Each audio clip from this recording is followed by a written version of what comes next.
Salve Maria, meus irmãos, continuando aqui a segunda parte do vídeo, refutação a um pastor protestante. A gente viu ali na primeira parte algumas incoerências, né, que ele falou sobre a doutrina, sobre a questão dos dogmas na igreja. E agora, nessa segunda parte, eu quero fazer uma observação antes da gente dar prosseguimento. Eu estava vendo o vídeo dele por completo e eu vi ali que havia algumas coisas comuns aí a quem ataca, né, a Santa Igreja e a sua fé, que era como se fosse um ataque de vários pontos, né, de diversos pontos da doutrina que mereciam ser explicados um por um. Mas seria contraprodutivo a gente fazer 10 vídeos, 15 vídeos, refutando cada ponto, né, que o pastor protestante coloca ali. Então eu achei por bem a gente resumir isso, né, para ficar ali de 2 a 3 vídeos, talvez 4 no máximo. Talvez eu termine até nesse, né? Vamos ver como é que vai estar o tempo de duração quando a gente for expondo as questões. Então eu decidi selecionar algumas coisas que eu achei mais importantes neste caso para a gente falar, para a gente dar continuidade e concluir essa questão aí, partir para outros assuntos. Nosso objetivo é esse mesmo, desmistificar essas coisas, né? Essas mentiras que têm sido ditas há muito tempo sobre a fé católica aqui no Brasil e acabam enganando a muitos. E agradeço a todos aí que têm se inscrito no canal também. Então vamos começar com a primeira parte desse segundo vídeo, dessa série. Eu vou rodar para vocês aqui e a gente já comenta logo em seguida. Vão para o purgatório os que cometem pecados mortais. E aqui entra a famosa divisão católica entre pecado mortal e pecado venial. Então quem comete pecado mortal vai para o purgatório e após certo sofrimento, esses pecados são purificados e então sobem aos céus. Os que cometem só pecado venial não passam pelo purgatório e vai direto para o céu, né? Nessa parte a gente já vê uma incoerência muito grande dele aí, porque ele fala aí que quem tem um pecado mortal vai para o purgatório, que tem um pecado venial, ele vai para o céu. Já está errado. Já foi uma pesquisa aí muito apressada da parte dele, ou não prestou atenção, ou foi meio na correria, ou falou mesmo achismo. Porque quem tem pecado mortal, a pessoa vai para a condenação eterna. Quem morre em pecado mortal, no caso, em falta ali com os 10 mandamentos. Quem está em pecado venial vai para o purgatório se purificar, né? Então já uma desinformação que ele passa ali no início para as pessoas que estão escutando, os seus fiéis, né? Vamos dizer assim. Então já passa uma questão que não é verdade. Agora eu não sei como ele foi chegar a essa conclusão. Então, nessa primeira parte aí também já está totalmente absurdo essa conclusão aí. Totalmente confusa, né? Não explica nada. Quem está em estado de graça, sem o pecado mortal, ele é salvo, mas não é garantido de ir para o céu. Se ele for uma pessoa, né, que tenha se purificado aqui já na terra, ele vai para a bem-aventurança eterna. Se ele tiver pecado venial, ele vai para o purgatório se purificar e depois ele entra na bem-aventurança, o céu, a beatitude eterna. Então vamos para a segunda parte desse vídeo e aí a gente vai comentar. Para diminuir o tempo de sofrimento no purgatório, olha só, para diminuir o tempo de sofrimento no purgatório, você deve dar esmolas, fazer penitências e pagar missa. E para os que morreram, você faz a missa do 7º dia. Então você pode orar pelos mortos. Por que você pode orar? Por que tem essa prática da oração pelos mortos na Igreja Católica? Para que eles saiam do purgatório, para diminuir o tempo no purgatório. E a missa de 7º dia serve também para abreviar o seu tempo no purgatório e para que a pessoa se vá ao céu. Aliás, foi exatamente isso aqui o estupim da Reforma Protestante.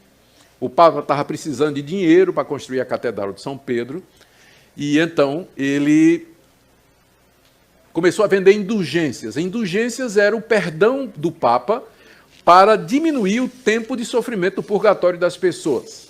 Então o tesoureiro do Papa, chamado Tetzel, ele ia pelas cidades da Alemanha, vendendo as indulgências. Chegava numa cidade e dizia, olha, aqui tem indulgências, o Papa resolve perdoar os pecados, tal, mediante o valor, né? Você pode comprar indulgências que vão livrar você 1 mês, 2 meses, 1 ano, 10, depende de quanto você pagar. E à medida que a moeda cai tilintando no cofre, a alma sai voando do purgatório. Era a expressão de Tetzel, era o lema da campanha dele, né? O slogan dele, né? Era isso aí. E foi isso que Martinho Lutero disse, agora basta. E as 95 teses de Martinho Lutero, elas giram em torno exatamente disso aí. Foi isso que provocou. Então, nessa segunda parte, ele fala aí das indulgências, né? Tira um pouco de sarro aí, na questão da época lá do Tetzel. Realmente, ele na parte do Tetzel, ele falou a verdade. Se a gente estudar, a gente vai ver que tem isso mesmo, tem alguns abusos na igreja. Mas será que Lutero foi o libertador? Isso foi o estupim, né? Parece que foi assim, a igreja católica estava lá, né, fazendo a devoção aos santos, cometendo idolatria, como eles costumam falar, né? Tantas coisas erradas, antibíblicas, mas a questão das indulgências foi o estupim, foi a questão que realmente Lutero não aguentou mais, né? Esse Lutero, um libertador, né? Um homem que veio libertar os da garra da igreja romana. É isso que dá a entender, né? Os protestantes, quando eles tocam nesse assunto, principalmente das indulgências, é muito colocado isso aí. Mas será que foi isso mesmo que aconteceu, gente? Mas primeiro a gente tem que olhar a questão do Lutero. Quem que foi Lutero? Qual é o contexto da época em que ele viveu? Porque a gente jogar uma informação assim, né, às soltas, e acusar a Igreja Católica e dizer que Lutero foi um libertador, né? Não foi o caso que ele disse literalmente, mas é isso que eles acham, né? Lutero os libertou do jugo romano. Se a gente não saber o que aconteceu na época, qual a situação da igreja na época, o que era, o que não era, o que os historiadores falavam, então é necessário a gente entender isso para depois a gente fazer uma crítica, né, aí sobre isso tudo. Lutero, gente, para vocês entenderem, né, nos principais biografias de Lutero aí, né, o Padre Paulo até cita, ele tem um curso muito bom, até recomendo, Lutero e o Mundo Moderno, ele conta muito dessa personalidade pelos escritos de Lutero, a gente consegue entender um pouco disso aí. Nos livros de Weimar, né, do padre Garcia Viroslada, que também escreveu 2 volumes, acredito que em espanhol, sobre a vida de Lutero, são fontes aí históricas, né, sobre a vida de Lutero que nos conta sobre ele, e os protestantes, a maioria não deve conhecer. As conversas à mesa de Lutero também. A gente vê que Lutero era uma pessoa assim que tinha muitos escrúpulos, era uma pessoa escrupulosa, que achava que qualquer coisa era pecado, uma pessoa atormentada, gente, pelos seus pecados. Então, pela questão do pecado também. O escrupuloso, na verdade, é uma pessoa que acha que tudo é pecado, né? É uma pessoa que acha que tudo é pecado. Então, na questão da castidade, por exemplo, existe o consentimento, né? Existe o pecado, existe a tentação. Para Lutero, a simples tentação já era um pecado. Então, o simples fato de, por exemplo, olhar para uma mulher, achá-la atraente, por exemplo, para Lutero era um pecado já consumado. Ele já falava que não existia diferença entre pecado venial e pecado mortal. Para ele era todo pecado. O homem estava escravizado pelo pecado e não tinha como o homem fugir disso. Ele via Deus como um juiz. Ele não via Deus através da misericórdia, que Deus, Deus ele é justo, mas ele é misericordioso. A gente tem que buscar se entregar, né? Amar a Deus de verdade, não procurar somente uma certeza. O Lutero queria uma certeza da salvação. Ele se preocupava consigo mesmo e não se preocupava em amar, né? Se entregar ao amor de Deus. Então, mas para a gente voltar naquela época, fazendo um pequeno histórico, eu quero colocar aqui, a gente sempre tem que citar alguns livros, senão fala que a gente não tem referências. Esse livro aqui, esse pequeno livro, ele tem cerca de 190 páginas mais ou menos, A Revolução Luterana, a vida e obra de um herege alemão. É assim mesmo, sem rodeios, viu, gente? A Revolução Luterana, não é reforma não. É um livro do Centro Dom Bosco, editado pelo Centro Dom Bosco, e é um livro aí que é muito útil, gente. Eu até recomendo que vocês comprem, se puderem, que vai citar várias frases de Lutero, vai falar também sobre a influência do pensamento protestante dentro da Igreja Católica. É um livro que cita, e esse livro, A Revolução Luterana, ele vai citar também o Garcia Viroslado, que eu já tinha falado antes, ele vai citar esse livro, A História da Santa Igreja, Abarque as Tempestades, está mostrando ao contrário aí, mas estou citando para vocês aqui, do Padre Alfredo Sainz. Esse livro é muito bom mesmo. Esse livro aqui, o tomo 2, ele vai falar aí das investiduras do Renascimento. Na segunda parte do livro, mais de 300 páginas mais ou menos, ele fala da reforma protestante, né, ou da revolução protestante, uma melhor expressão para isso. Ele vai citar muita coisa aí, são fontes históricas que eu acredito serem confiáveis, mas os protestantes falam assim, não, mas se veio de um católico, a gente não pode contar, mas isso aí não é argumento, né? Você tem que mostrar os argumentos, as fontes históricas. Então vamos lá. O pequeno histórico da época é que é verdade, havia uma decadência moral do clero, havia aí uma corte pontifícia mundanizada, muito por conta também do translado aí do papado para Avignon. Teve a questão do antipapa, né? Eu não vou detalhar tudo aqui porque não vai dar. A peste negra também levou muitos bons sacerdotes, e depois, com o Renascimento, as pessoas queriam viver os prazeres da vida, né? Isso influenciou muito a corte romana, pessoal, e realmente estava muito bagunçado ali, né, em Roma, estava muito mundanizado, né? A questão dos sacerdotes com mulheres, né, com papas, né, como Alexandre VI, aí, que teve 8 filhos, não sei, ou até mais, os historiadores não têm o número certo, mas realmente essa questão aí não dá para a gente negar. Mas não foi por isso que Lutero fez a reforma dele, foi por outros motivos. Esse aqui é a questão, não foi por motivo moral. Ele até fala, ele até cita que a moral entre os protestantes e entre os papistas, como ele gostava de criticar, era a mesma, né? Assim como tem entre nós protestantes, tem entre eles também. Não foi por causa da questão moral, não. Entendeu?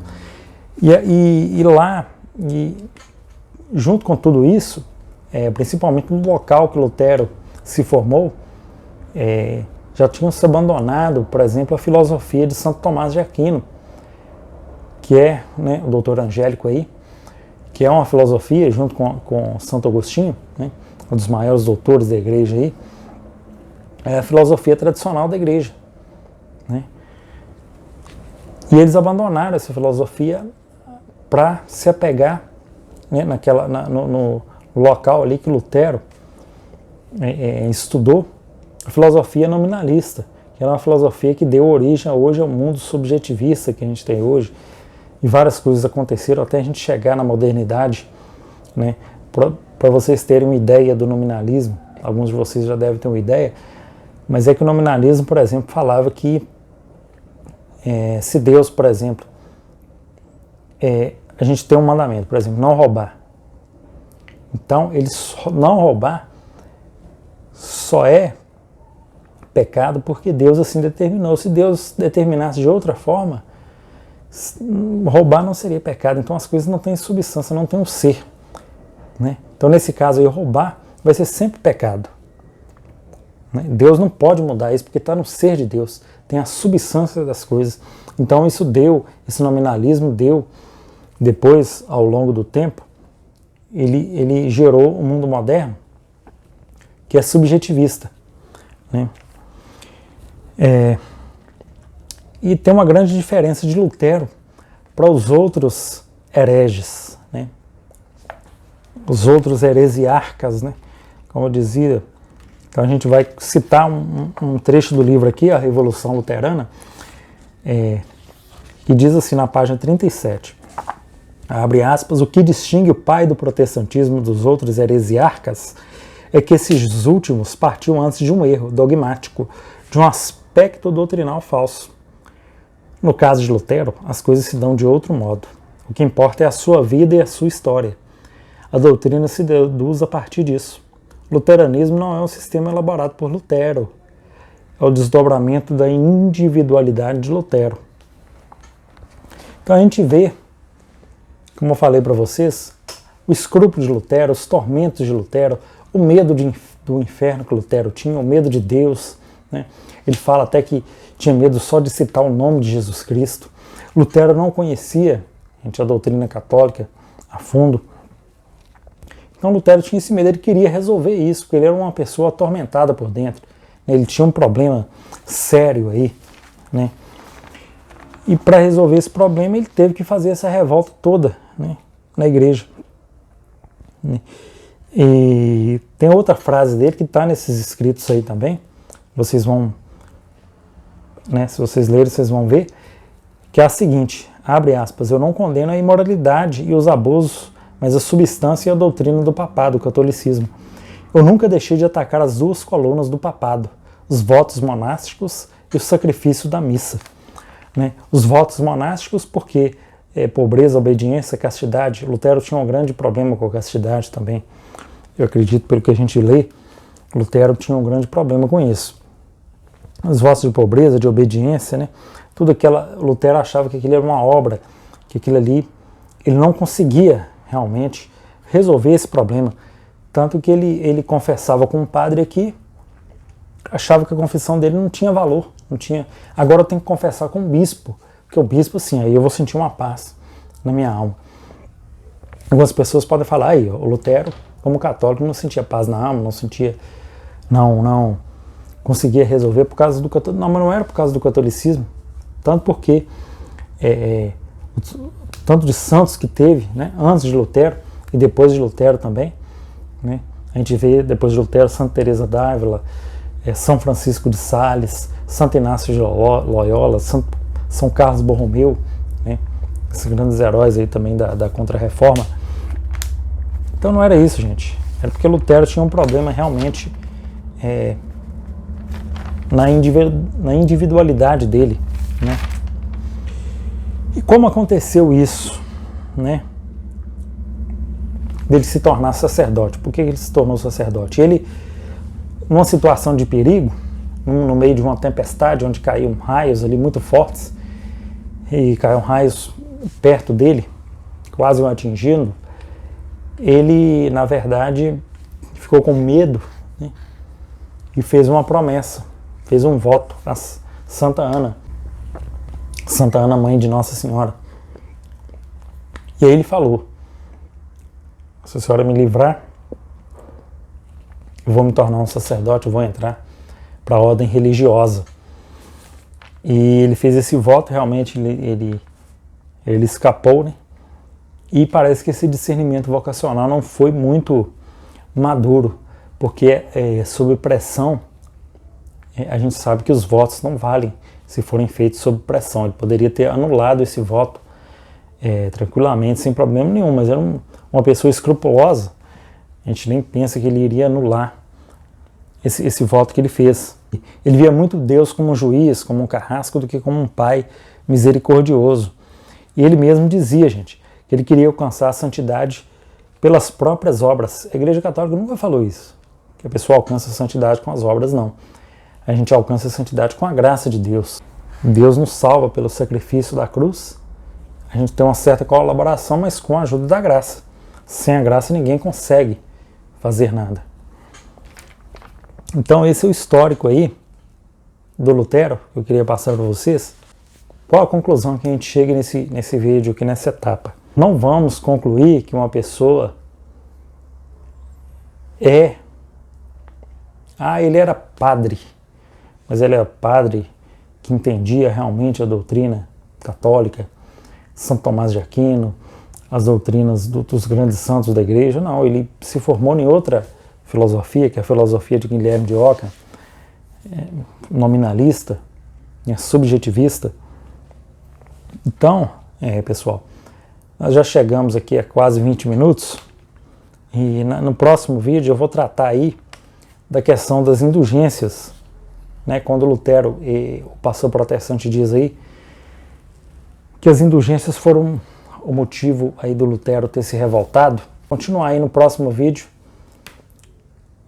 vai ser lançado aí, vai ser postado no nosso canal. A gente vai, para não ficar tão longo esse vídeo, a gente vai postar aí sobre essa questão. Agradeço a todos, louvado seja nosso Senhor Jesus Cristo, para sempre seja louvado.